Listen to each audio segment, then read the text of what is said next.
చేస్తానవే? ముగ్గెత్తన్నా కనబడతలేదా బావా? ముగ్గెత్తనావు నాకు మా కనబడుతుంది కానీ టైం ఎంత అవుతుందా నీకు తెలుసా? ఇప్పుడు 6 అవుతుంది కదా. 6 అవుతుందా? ఆ. మిట్ట మధ్యాహ్నం 1 అవుతుంది.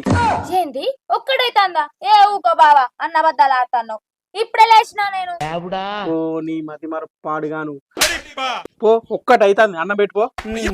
ఆకలి అవుతుంది నాకు. సరే తానం చేసి పెడతా బావా. పో.